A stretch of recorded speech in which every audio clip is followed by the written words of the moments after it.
आप सभी को जय मसीह की। आज के आत्मिक विचार में आप सभी का स्वागत है। आइए इससे पहले कि हम आत्मिक विचार में जाएं, हम प्रभु के वचन को पढ़ते हैं। यहाँ पर है भजन संहिता 1 उसका 2 और 3 वचन।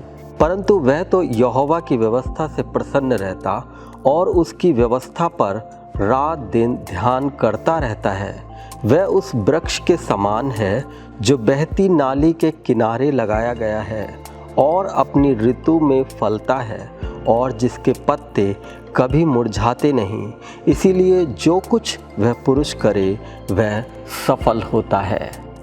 यहाँ प्रभु का वचन मुझे और आपको उत्साहित करता है कि हमें अपना ध्यान प्रभु की व्यवस्था पर, प्रभु के वचन पर बनाए रहना है, जिसके कारण हम सफल होंगे और अपने जीवन में सफलता को देखेंगे।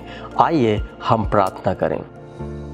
प्रभु जी, हम आपका धन्यवाद करते हैं। प्रभु, आज जैसे हम आपके आत्मिक विचार में सम्मिलित होते हैं प्रभु, और प्रभु हमारे मन को, हमारे हृदय को ऐसे तैयार कर प्रभु, ताकि हम वो आराधना कर पाएँ, वो स्तुति कर पाएँ जिसके आप योग्य हैं। प्रभु जी, हमारी प्रार्थना है प्रभु, आपकी उपस्थिति हमारे बीच में बनी रहे प्रभु, और हमें वो हृदय दे ताकि आत्मा और सच्चाई से आपकी आराधना कर सकें। प्रभु, जितने भी लोग हमें देख रहे हैं, हर एक को आप छुएं और वर्शिप में हर एक से आप बातें करें। प्रार्थना यीशु मसीह के नाम से मांगते हैं, आमीन। आइए इस समय हम आराधना दल के साथ मिलकर प्रभु की आराधना करें। सेनाओं का यहोवा हमारे संग संग है, याकूब का परमेश्वर हमारा ऊंचा गढ़ है। सेनाओं का यहोवा हमारे संग संग है, याकूब का परमेश्वर हमारा ऊंचा गढ़। वो जिसने आकाश बनाया, जिसने पृथ्वी बनाई, ओ जिसने आकाश बनाया, जिसने पृथ्वी बनाए, सर्वशक्तिमान प्रभु है। ओ यहोवा हमारे संग संग है, ओ सर्वशक्तिमान प्रभु है। ओ यहोवा हमारे संग संग है, सेनाओं का यहोवा हमारे संग संग है। याकूब का परमेश्वर हमारा ऊंचा गढ़ है। सेनाओं का यहोवा हमारे संग संग है। याकूब का परमेश्वर हमारा ऊंचा गढ़ है। समुंदर को जिसने दो भागा, जंगल में से माँ को निकाला। समुंदर को जिसने दो भागा, जंगल में से माँ को निकाला। वो वायदों को करता है पूरा, ओ यहोवा हमारे संग संग है। जो वायदों को करता है पूरा, ओ यहोवा हमारे संग संग है। सेनाओं का यहोवा हमारे संग संग है। याकूब का परमेश्वर हमारा ऊंचा गढ़ है। ओ सेनाओं का यहोवा हमारे संग संग है। याकूब का परमेश्वर हमारा ऊंचा गढ़ है। हर लाजर को जिसने जिलाया, जक्कई को जिसने बचाया। ओ लाजर को जिसने जिलाया, जक्कई को जिसने बचाया। जिसके लिए सब संभव, हो यहोवा हमारे संग संग है। और जिसके लिए सब संभव, हो यहोवा हमारे संग संग है। सेनाओं का यहोवा हमारे संग संग है। याकूब का परमेश्वर हमारा ऊंचा गढ़ है। सेनाओं का यहोवा हमारे संग संग है। याकूब का परमेश्वर हमारा ऊंचा गढ़ है। वो पापों से जिसने बचाया, जिसने मुक्ति दिलाई। ओ पापों से जिसने बचाया, जिसने मुक्ति दिलाए। जो मार्सत जीवन वही है, ओ यहोवा हमारे संग संग है। जो मार्सत जीवन वही है, ओ यहोवा हमारे संग संग है। सेनाओं का यहोवा हमारे संग संग है। याकूब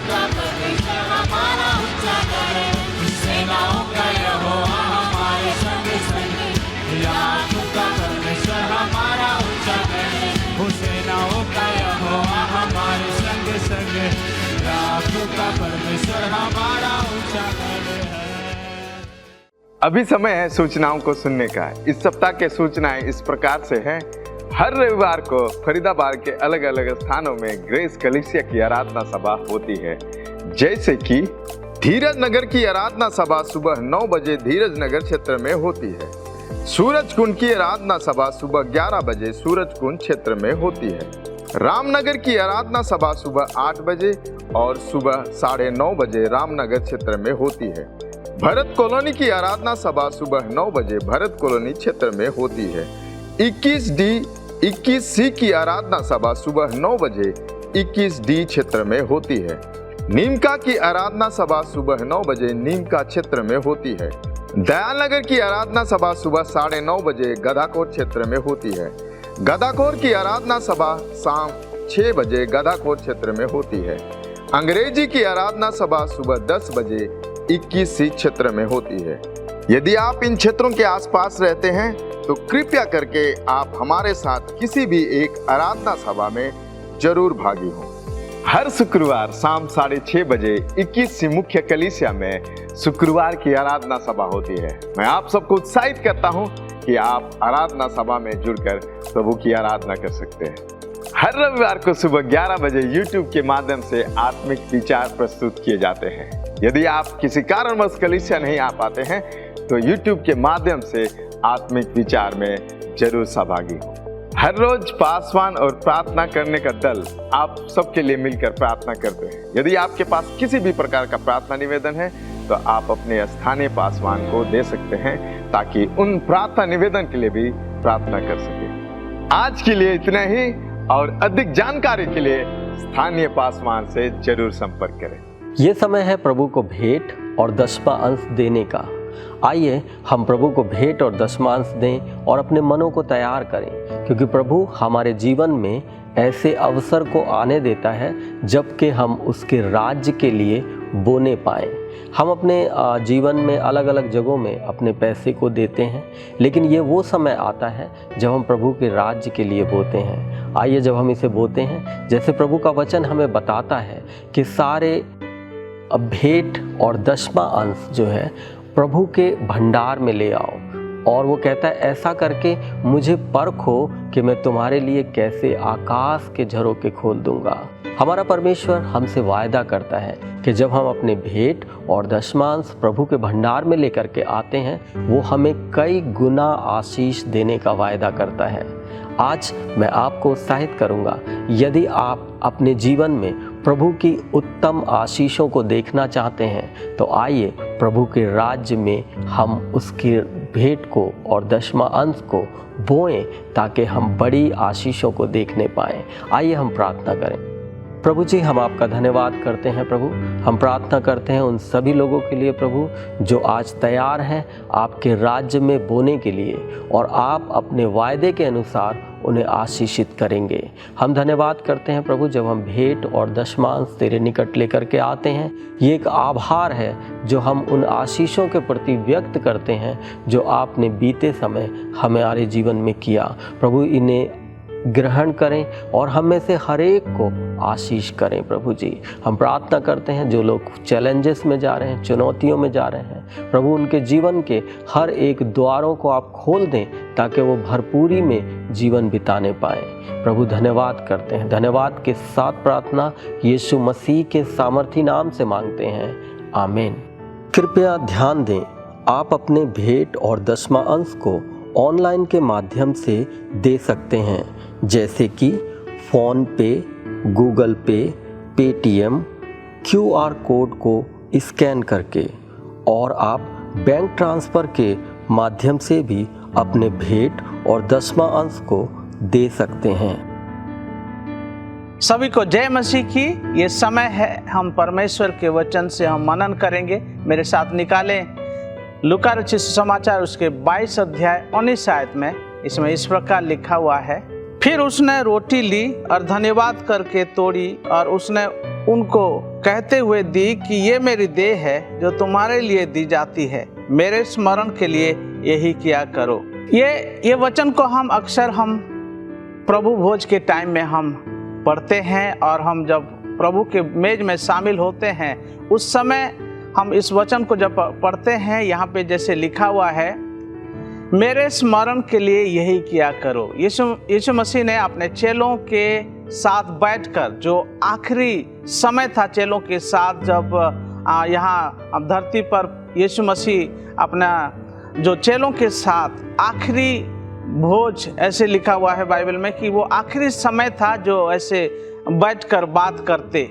लेकिन यीशु मसीह को वो पता था कि मैं अभी ये मेरा आखिरी समय है, और इसीलिए वो रोटी लिए और धन्यवाद करके परमेश्वर को धन्यवाद दिए और उसको तोड़े, और उसके बाद चेलों को दिया, और चेलों को देते हुए ये कहे कि ये मेरा देह है। देखिए यहाँ सोचने वाली बात ये है, यीशु मसीह अपने जो रोटी को लिए और वो तोड़कर अभी कह रहे हैं कि लो ये मेरा देह है, तुम उसको खाओ। और उसके बाद जब उसने वो दाखरस को भी दिए, जो उसमें वो कहते हैं यीशु मसीह की ये नई वाचा है, नई वाचा, नए नियम, जो सभी लोगों के लिए मैं जो लहू बहाया, उस समय तो लहू नहीं बहाए थे, लेकिन वहां पे कहते हैं कि ये सभी लोगों के लिए है। ये बात को चेले नहीं समझ पा रहे थे। चेले पता नहीं वो उस बात को क्यों नहीं समझे। उसने कहा कि ये मेरा देह है, जबकि वो ब्रेड था, वो रोटी था, और उसने तोड़कर चेलों को देकर कहते हैं कि ये मेरा देह है, तुम खाओ। और आखिर में जब हम पढ़ते हैं वहाँ पे वो यीशु मसीह कहते हैं कि मेरे स्मरण के लिए यही किया करो। मेरे प्रियो, जब हम प्रभु के मेज में शामिल होते हैं, ये बहुत बड़ी गंभीर बात है कि हम कैसे परमेश्वर यीशु मसीह के साथ संगति करते हैं। संगति के लिए ही है जो परमेश्वर हमको बनाया, और उसके साथ हम संगति कर सकें। लेकिन जब हम संगति नहीं कर पाते हैं, संगति कैसे करते हैं?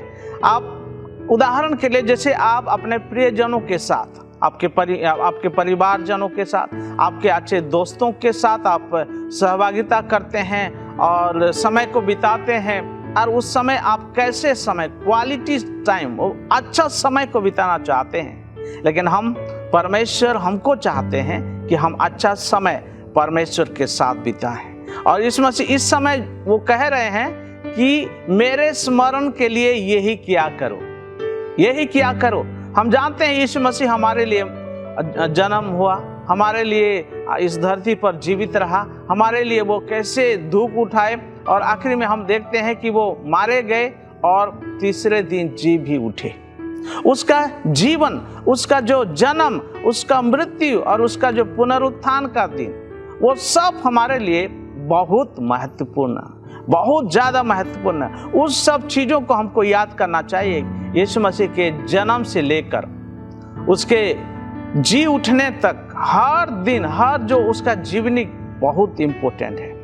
उसका जन्म भी अद्भुत रीति से हुआ, उसके जीवन भी इस संसार में जितने दिन भी रहे, वो कितना नम्र जीवन को जिए, वो उदाहरण रूपी जीवन को जिए। उसके बाद उसको हमारे पापों के लिए, हमारे अपराधों के लिए वो कितना कोड़े सहा, हमको बचाने के लिए, ताकि हम सही जीवन को जिए। उसका जीवन और उसका मृत्यु, जब उसको मारा गया, उसके बाद उसको वो जो टोम में उसको रखा गया, कब्र में रखा गया, और उसके बाद तीसरा दिन जी उठते हैं। ये सब उनका जीवनी जो है बहुत महत्वपूर्ण है। ये सब चीजें हमको याद करने के लिए इस वचन में, इस आयत में हमको वो उत्साहित करते हैं कि मेरे स्मरण के लिए यही क्या करो। हम क्या स्मरण करते हैं, क्या याद करते हैं यीशु मसीह की? क्या आपको याद आता है जब आप कम्युनियन लेते समय, इस प्रभु के मेज में जब शामिल होते हैं, आपको क्या याद आता है? क्या याद करते हैं? क्या वो हमारे लिए मारे गए इसीलिए आप याद करते हैं? क्या वो फिर जी उठे इसीलिए याद करते हैं? क्या वो हमारे लिए प्रार्थना करते हैं, अभी भी वो प्रार्थना कर रहे हैं, क्या ये भी आप याद करते हैं? यस, ये सब चीज़ें हमको बहुत ज़रूरी है, हम उसको याद करना चाहिए। क्योंकि यीशु मसीह हमको याद दिलाते हैं कि मेरे स्मरण के लिए यही किया करो। हालेलुया। परमेश्वर हमेशा हमारे साथ रहते हैं। यीशु मसीह हमारे साथ हमेशा वो वादा किए कि मैं तुम्हारे साथ रहूंगा, मैं तुम्हारे साथ हमेशा जगत के अंत तक मैं तुम्हारे साथ रहूंगा। वो कभी हमको ना छोड़ेंगे ना कभी त्यागेंगे। परमेश्वर यीशु मसीह इतना प्रेम करते हैं। और वो मेज में शामिल होने के लिए सिर्फ एक बार हम जब मेज में शामिल होते हैं और उस समय सिर्फ याद नहीं करना है, हमको हमेशा याद करना है, क्योंकि परमेश्वर यीशु मसीह हमारे साथ हमेशा रहने की वादा किए हैं। वो हमेशा हमारे साथ है, तो हमेशा हमको याद भी करना चाहिए। आइए हम प्रार्थना करते हैं, अपने जीवन को परखें कि परमेश्वर जब हमारे साथ है और परमेश्वर हमको वो चाहते हैं कि हम उसको स्मरण करें, हमेशा याद करें उसके जीवन कितना महत्वपूर्ण है हमारे लिए। तो आइए हम परमेश्वर के जो वायदा है उसको याद करते हुए हम प्रार्थना करते हैं अपने जीवन के लिए। स्वर्गीय पिता परमेश्वर, हम धन्यवाद करते हैं कि प्रभु आपने ये वचन को दिया है। ये प्रभु ये वादा आपकी है कि आप कभी ना छोड़ेंगे ना कभी त्यागेंगे। प्रभु जब भी प्रभु हम आपकी मेज में शामिल होते हैं, सच में परमेश्वर आपकी हर एक बात को हम याद करने वाले हो सके। हर एक जो वायदा आपने हमारे साथ किया है वो वायदे के अनुसार प्रभु आप चलते हैं प्रभु। लेकिन परमेश्वर कई बार हम पीछे हट जाते हैं, हम चूक जाते हैं प्रभु वचन को मानने से। पर परमेश्वर आपकी सामर्थ हमारे जीवन में हम चाहते हैं, ताकि प्रभु आपके साथ साथ हम चल सके। आपके वादे के अनुसार प्रभु आप जो करते हैं, सच में हम भी प्रभु आपके साथ साथ चलने वाले हो सके। ऐसे तो हम हमेशा प्रभु हमको सामर्थ दे, हम चलें प्रभु, ऐसे तो हमको मदद कर परमेश्वर। धन्यवाद करते हैं प्रभु, जो परमेश्वर ऐसे मेज में आप प्रभु शामिल होने के लिए जो आप इस वायदा को किए हैं। और प्रभु आपने कहा है कि हमको ऐसे जब मेज में शामिल होते हो स्मरण करो। परमेश्वर हम आपकी हर एक बात को स्मरण करने वाले हो सके। आपके वो प्रभु जो आपने हमारे लिए मारा गया, गाड़ा गया, हाँ परमेश्वर तू हमारे लिए ही प्रभु ये सब कुछ किया, ताकि हम अच्छा जीवन को जिए, हम अच्छा जीवन को जिए परमेश्वर, उदाहरण रूपी जीवन को जिए। धन्यवाद करते हैं परमेश्वर, धन्यवाद तूने हमारी प्रार्थना को सुना है, उत्तर को दिया। प्रार्थना यीशु मसीह के नाम में मांगते हैं, आमीन।